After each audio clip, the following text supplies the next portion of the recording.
नमस्कार दोस्तों, स्वागत है आपका। देखिए सीटेट की एसएसटी की हमारी जो सीरीज चल रही है उसमें आज हमारा टॉपिक है वायु। ये 7th क्लास की एनसीईआरटी किताब में सीधे सीधे पूरा चैप्टर दिया है और इस चैप्टर को हमने डेली 5 क्वेश्चन जो हम यूट्यूब पर कर रहे हैं, मैं आपको डेली सुबह के 9 बजे तक उन क्वेश्चनों को प्रोवाइड करवाता हूं जिनको आप करते हैं और उन इंपॉर्टेंट क्वेश्चन से हमने ये पूरा चैप्टर खत्म कर लिया है। ऐसे ही डेली हम सारे सिलेबस कवर करेंगे पूरा एसएसटी का। तो स्टार्ट करते हैं आज की वीडियो और जो उन क्वेश्चनों की एक्सप्लेनेशन है उनको देखने के साथ साथ इस टॉपिक से रिलेटेड जितने भी कीवर्ड हैं उनको भी हम देखेंगे। सबसे पहला क्वेश्चन देखते हैं, कौन सी गैस को ग्रीन हाउस गैस भी कहते हैं? तो इनमें से ऑप्शन देखते हैं हम, nitrogen, oxygen, carbon dioxide, argon. इनमें से कार्बन डाइऑक्साइड को ग्रीन हाउस गैस कहते हैं। अब ये ग्रीन हाउस गैस होती क्या है? जो गैस ग्रीन हाउस प्रभाव पैदा करे उसको कहते हैं ग्रीन हाउस गैस। क्या करती है ये ग्रीन हाउस प्रभाव में? कार्बन डाइऑक्साइड वायुमंडल में फैलकर पृथ्वी से विकिरित ऊष्मा को पृथ्वी पर रोककर ग्रीन हाउस प्रभाव पैदा करती है। तो देखते हैं ग्रीन हाउस प्रभाव ये क्या कौन करता है? ये कार्बन डाइऑक्साइड, जिसको CO2 बोलते हैं, कार्बन डाइऑक्साइड गैस पृथ्वी पर, जो भी पृथ्वी पर ऊष्मा आती है सूर्य की, उसको पृथ्वी पर ही रोकने के लिए पृथ्वी पर विकिरित ऊष्मा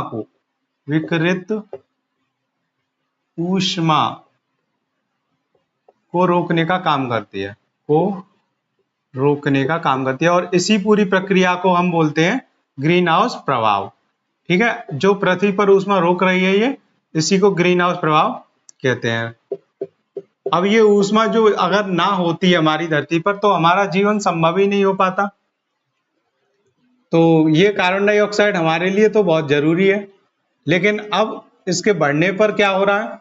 जब ये कार्बन डाइऑक्साइड अधिक मात्रा में हो जाती है हमारी धरती पर, जो हम बोलते हैं पर्यावरण प्रदूषण, तो ये जो विकिरित ऊष्मा है ये रुकेगी तो जमीन पर ही, लेकिन अधिक मात्रा में रुकेगी, जिसकी वजह से जितना टेम्परेचर होना चाहिए हमारी धरती का उससे अधिक हो जाता है। तो जब टेम्परेचर अधिक हो जाएगा तो धरती कैसी हो जाएगी? गर्म हो जाएगी। इसी को हम बोलेंगे भूमंडलीय तापन और इंग्लिश में इसी को बोलते हैं ग्लोबल वार्मिंग। तो इसका मतलब क्या है? कार्बन डाइऑक्साइड की अधिकता के कारण होता है ये ग्लोबल वार्मिंग की अधिकता के कारण, क्योंकि अब ये ज्यादा हो जाएगी तो लेयर अच्छे से बना पाएगी, मोटी लेयर बनेगी। इसकी वजह से ये जो विकिरित ऊष्मा है वो बिल्कुल भी धरती से बाहर जा ही नहीं पाएगी, पूरी की पूरी धरती पर ही रुक जाएगी। और जब ये ज्यादा से ज्यादा धरती पर रुकी रहेगी तो हमारी जो धरती है, पृथ्वी है, वो क्या हो जाएगी? ज्यादा गर्म हो जाएगी। इसी को हम ग्लोबल वार्मिंग बोलेंगे, भूमंडलीय तापन बोलेंगे। समझ गए यहां तक आप? देखते हैं अब हम अगला क्वेश्चन। अगला क्वेश्चन दे रखा है, वायुमंडल में oxygen, carbon dioxide, nitrogen gas का प्रतिशत क्रमशः कितना है? क्रमशः मतलब लाइन से आपको बताना है, पहले ऑक्सीजन का, फिर कार्बन डाइऑक्साइड का और फिर नाइट्रोजन गैस का। तो ये वायुमंडल जो हमारी पृथ्वी के आसपास का जितना भी वायु का क्षेत्र है, जिसको हम क्षोभ मंडल बोलते हैं, सबसे पास में पृथ्वी के वही है क्षोभ मंडल, उसमें ये सारी गैसें उपस्थित रहती हैं। तो उनमें उनका क्रम बताना है हमको, जैसे मैंने यहाँ पर लिख रखा है, ये पूरा चार्ट है, इसको अभी मैं समझाऊंगा। पहले इस क्वेश्चन का आंसर देखते हैं हम, कि इसमें आंसर दे रखा है ऑक्सीजन जो है वो 21% है, कार्बन डाइऑक्साइड 0.03% और नाइट्रोजन 78%, यानी कि 78%। तो ये इस तरीके का आंसर हो गया हमारा। इसमें हमें मालूम पड़ गया वायुमंडल में कौन सी गैस कितने प्रतिशत है। तो सबसे ज्यादा 78% कौन सी गैस है? नाइट्रोजन। तो हम इसको लिख लेंगे नाइट्रोजन। और जो 21% है वो कौन सी गैस है? ऑक्सीजन। तो ये 21% ऑक्सीजन, जिसको O2 बोलते हैं। 0.03 ये कौन सी गैस है? Carbon dioxide. तो ये 0.03 ये हो गई कार्बन डाइऑक्साइड। और 0.04 ये कौन सी गैस है? ये अन्य गैस है। जितनी भी बाकी बची, जैसे 0.93 ये वाली है आर्गन गैस। तो आर्गन गैस वायुमंडल में 0.93% है और ये 0.04 अन्य गैसें हो गई। इनको छोड़कर जितनी भी बाकी गैसें होती हैं वो सब इसमें आ जाएंगी 0.04% में। यहां तक आपने पूरे वायुमंडल में जितनी भी गैसें हैं इनका सीधे सीधे आपको परसेंटेज याद कर लेना है। अब देखते हैं हमारा अगला क्वेश्चन। अगला क्वेश्चन दिया है, हम सांस लेते समय ऑक्सीजन के अलावा कुछ मात्रा में और कौन सी गैस भी लेते हैं? तो ऑक्सीजन के अलावा हम और कौन सी गैस लेते हैं? तो वो हम लेते हैं नाइट्रोजन, जो कि हमारे फेफड़ों में ऑक्सीजन के साथ जाती है और फिर वो बाहर निकल जाती है फेफड़ों से ही। लेकिन ऐसा नहीं है कि उसको हम ऑक्सीजन की तरह ही यूज करते हैं, नहीं, हम यूज केवल ऑक्सीजन ही करते हैं सांस लेने के बाद, लेकिन उसके साथ को और कौन सी गैस जाती है? वो जाती है नाइट्रोजन। ठीक है, अब देखते हैं अगला क्वेश्चन। अगला क्वेश्चन दिया है, किस गैस का बढ़ा हुआ आयतन पृथ्वी पर मौसम तथा जलवायु को प्रभावित करता है? तो अभी मैंने आपको बताया जैसे ग्लोबल वार्मिंग, अगर पृथ्वी ज्यादा गर्म होगी तो उसकी मौसम और जलवायु दोनों परिवर्तित होंगी। तो ये ग्लोबल वार्मिंग किसकी अधिकता के कारण होता है? कौन सी गैस ऐसी है? उसका नाम है कार्बन डाइऑक्साइड। तो कार्बन डाइऑक्साइड की वजह से ग्लोबल वार्मिंग होती है और इसी की वजह से मौसम और जलवायु का जो प्रभाव पड़ता है उस पर वो होता है। अगला क्वेश्चन देखते हैं, पृथ्वी सूर्य की ऊर्जा के 2 अरब हिस्से में से कितना हिस्सा ऊर्जा ही प्राप्त करती है? अगर हम सूरज की जो ऊर्जा है उसके 2 अरब हिस्से करें, उसमें से केवल 1 हिस्सा पृथ्वी इस्तेमाल करती है उसकी ऊष्मा का। ठीक है, और देखते हैं अगला क्वेश्चन, क्षोभ मंडल की ऊंचाई कितनी है? ये अभी मैं आपको पांचों मंडल बताऊंगा, अभी आप इस क्वेश्चन से समझ लीजिए, फिर जैसे ये सारे क्वेश्चन खत्म कर देंगे हम, फिर उनको मैं आपको समझा दूंगा अच्छे से कौन सा कितनी ऊंचाई पर होता है। तो सबसे पहले आता है हमारा क्षोभ मंडल, पृथ्वी की जो जमीन होती है, धरती होती है, जिसको हम भूमंडल बोलते हैं। उसके बाद स्थल मंडल के बाद सबसे पहले वायुमंडल में कोई मंडल आता है, वो आता है क्षोभ मंडल। तो क्षोभ मंडल की ऊंचाई है हमारी पृथ्वी से औसत ऊंचाई। क्यों पूछा है? क्योंकि जो भूमध्य रेखा है वहां से ऊंचाई अलग होगी और पृथ्वी के ध्रुवों से ऊंचाई अलग होगी। तो सीधे सीधे औसत ऊंचाई पूछा जाएगा आपसे पेपर में भी। तो औसत ऊंचाई इसकी होती है 13 किलोमीटर। एक्सप्लेनेशन दी है इसमें, हम इसमें मौजूद वायु में सांस लेते हैं। मौसम की सभी घटनाएं जैसे वर्षा, कोहरा एवं ओलावर्षण इसी परत के अंदर होती है। तो ये किसकी बात की गई है? क्षोभ मंडल की। इसी के अंदर हम सांस लेते हैं और जितनी भी मौसम की घटनाएं होती हैं, वर्षा हो, ओलावर्षण हो या कोहरा हो, ये सब किस में होता है? क्षोभ मंडल में। देखते हैं अब हम अगला क्वेश्चन। अगला क्वेश्चन दिया है, समताप मंडल लगभग कितनी ऊंचाई तक फैला है? तो जो समताप मंडल है वो पृथ्वी की जमीन से लेकर 50 किलोमीटर तक फैला हुआ है। अब शुरुआत में तो 13 किलोमीटर तक तो आपका क्षोभ मंडल ही रहेगा, उसके बाद स्टार्ट होगा समताप मंडल। तो ये समताप मंडल सेकंड लेयर होती है वायुमंडल में, जितने भी मंडल हैं उनकी। तो सेकंड लेयर ये कितने किलोमीटर तक फैली हुई है? 50 किलोमीटर तक। अब समताप मंडल की कुछ इंपॉर्टेंट बातें हैं वो देखते हैं। यह परत बादलों एवं मौसम संबंधी घटनाओं से मुक्त होती है।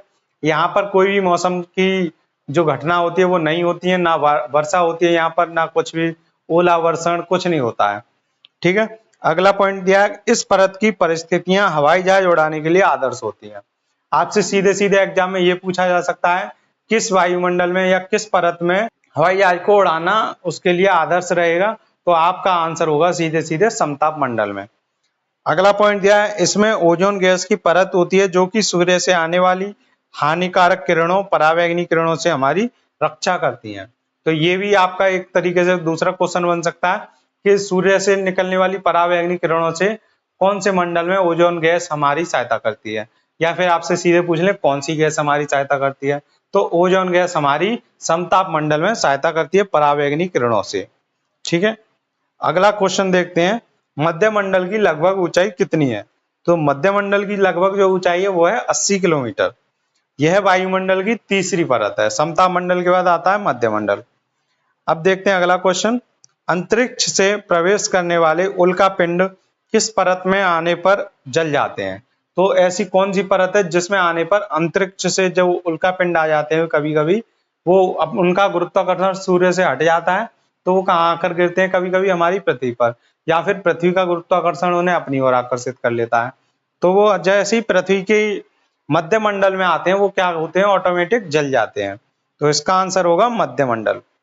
अगला क्वेश्चन देखते हैं, रेडियो संचार के लिए किस परत का उपयोग होता है?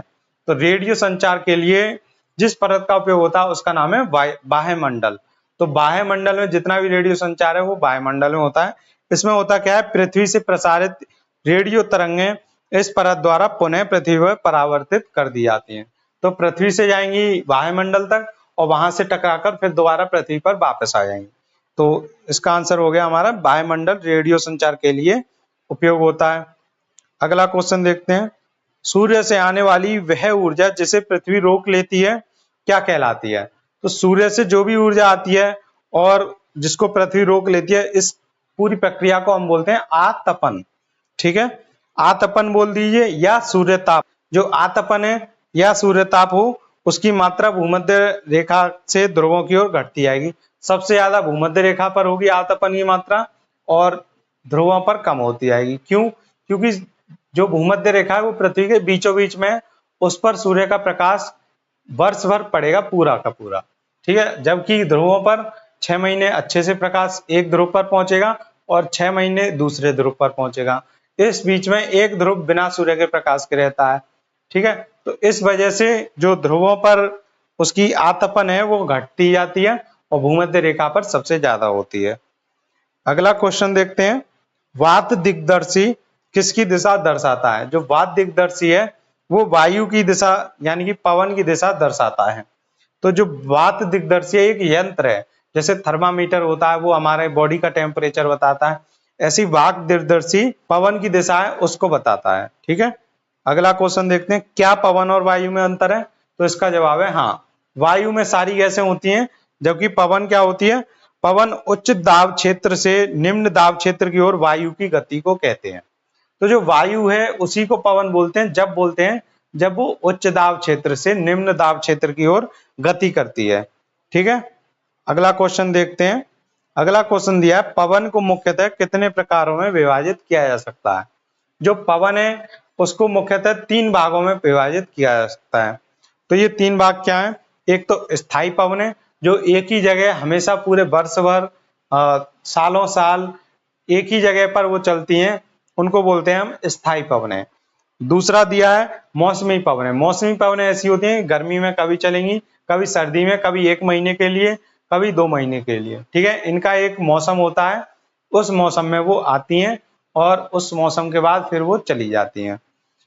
अगला दिया तीसरा स्थानीय पवनें। स्थानीय पवनें वो होती हैं जो पृथ्वी पर हर एक क्षेत्र में अलग अलग चलने वाली होती हैं।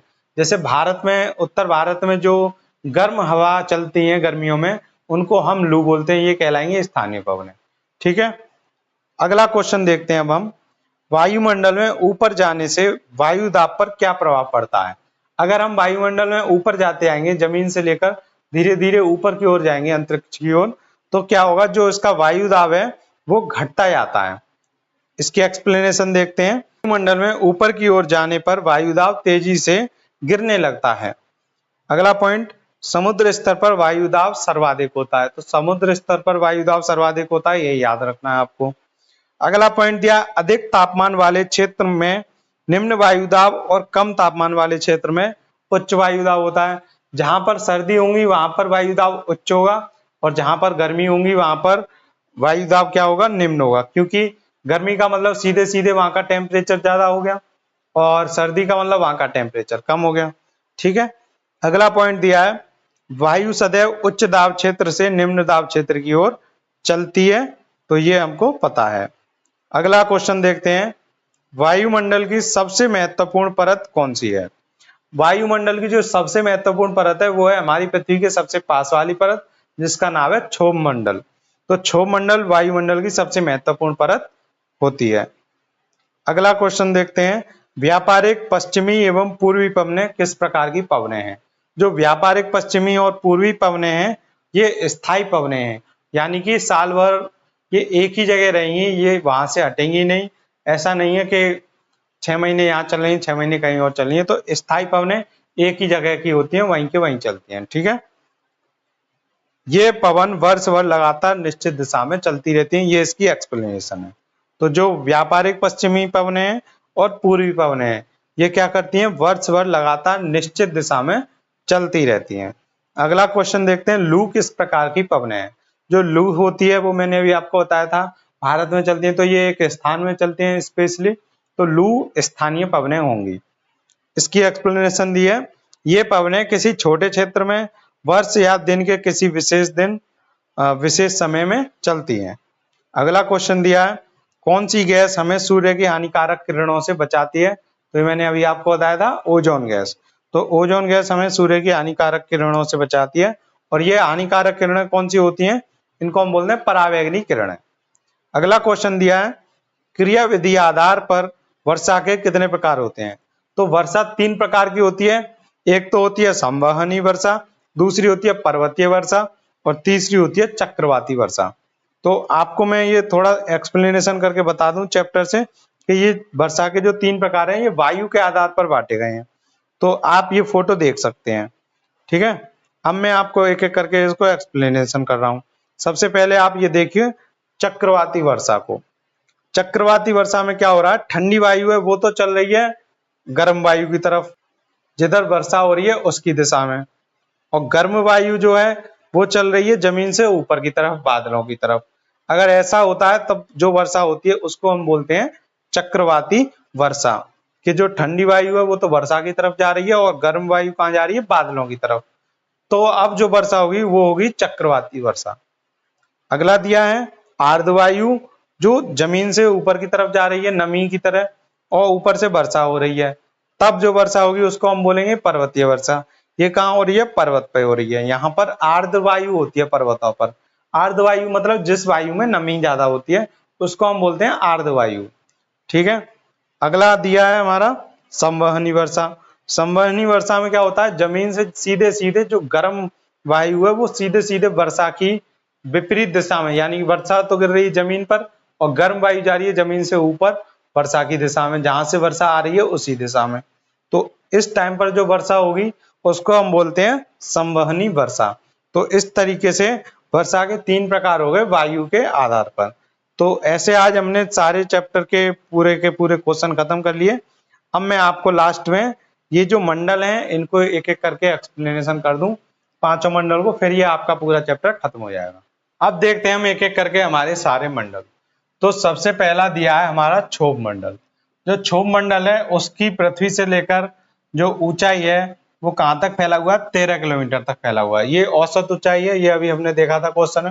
तो जितनी भी मौसम संबंधी घटनाएं हैं वो सारी कहाँ होती हैं, इसी क्षोभ मंडल के अंदर होती हैं। तो मौसम में जैसे वर्षा हो और जो कोहरा है वो, ओलावर्षण, ये सभी कहाँ होती हैं, क्षोभ मंडल में। और जो गैसें मैंने आपको बताई थी वो सारी क्षोभ मंडल में ही पाई जाती हैं। ऑक्सीजन, नाइट्रोजन, कार्बन डाइऑक्साइड, ये सब किस में पाई जाती हैं, क्षोभ मंडल में। अब बात करते हैं समताप मंडल की। समताप मंडल ये दूसरी लेयर है, ये लाइन से मैंने आपकी लिख रखी है। तो दूसरी आती है हमारी समताप मंडल। इसकी पृथ्वी से लेकर जो समताप मंडल कहाँ तक फैला हुआ है, 50 किलोमीटर तक। तो क्षोभ मंडल में भी थोड़ा बहुत समताप मंडल है और उसके बाद भी है। तो यहाँ से अगर मानेंगे आप तो इसकी 50 में से 13 किलोमीटर आप कम कर देंगे तो इतने बीच में ये समताप मंडल अच्छे से, जो पूरा मेन इसका रोल है वो कहाँ तक है, यहाँ तक। तो 50 में से 13 गई तो कितने बचे, 37 किलोमीटर। तो 37 किलोमीटर तक ये पूरे का पूरा समताप मंडल आपका फैला हुआ है। लेकिन आपको याद यही रखनी है 50 किलोमीटर। समताप मंडल की ऊंचाई क्या है, औसत ऊंचाई 50 किलोमीटर। तो इस मंडल में हवाई जहाज भी चलाए जाते हैं। और क्यों चलाए जाते हैं, क्योंकि यहाँ पर कोई भी मौसम संबंधी घटना नहीं होती है। और इसमें जो ओजोन गैस पाई जाती है जिसको हम O3 बोलते हैं, वो गैस क्या करती है, जो सूर्य से आने वाला प्रकाश है उसको उसमें जो परावैंगनी किरणें होती हैं उनको अवशोषित कर लेती है ये। और जो नॉर्मल प्रकाश होता है जिससे हमें कोई हानि नहीं पहुंचती है पृथ्वी पर, उस प्रकाश को ये छान कर भेज देती है, वो आ जाता है पृथ्वी पर। अब देखते हैं अगला मध्यमंडल। तो ये मध्यमंडल कहाँ तक है इसकी ऊंचाई, इसकी जमीन से लेकर 80 किलोमीटर तक मध्यमंडल की ऊंचाई है। मध्यमंडल में मैंने अभी आपको बताया था कि क्या चीज होती है मध्यमंडल में, जो उल्का पिंड आते हैं अंतरिक्ष से वो मध्यमंडल में आकर जल जाते हैं। अगली दी है हमारी वायुमंडल। तो वायुमंडल में क्या होता है कि जो रेडियो की तरंगें वो यही वायुमंडल से परावर्तित होकर लौटकर पृथ्वी पर आ जाती हैं, तो वो आती हैं वायुमंडल में। तो ये इसके लिए मेनली जाना जाता है वायुमंडल। बहिर्मंडल, पूरे इन सारे मंडलों में सबसे पतली परत किसकी है, बहिर्मंडल की। इसमें ये 2 गैसें पाई जाती हैं, एक तो हीलियम और एक हाइड्रोजन। ये दोनों गैसें बहिर्मंडल में पाई जाती हैं और ये सबसे आखिरी मंडल है हमारी पृथ्वी के जो आसपास के वायुमंडल हैं उनमें से। ठीक है, तो ये सारे मंडल हमने याद कर लिए, इनको समझ लिया अच्छे से। मिलते हैं अगले टॉपिक के साथ। तब तक के लिए आप इनका अच्छे से रिवीजन करें, इनको समझें, और समझ नहीं आता है तो आप कमेंट में पूछ सकते हैं। तो मिलते हैं आपसे अगली वीडियो में। Thank you.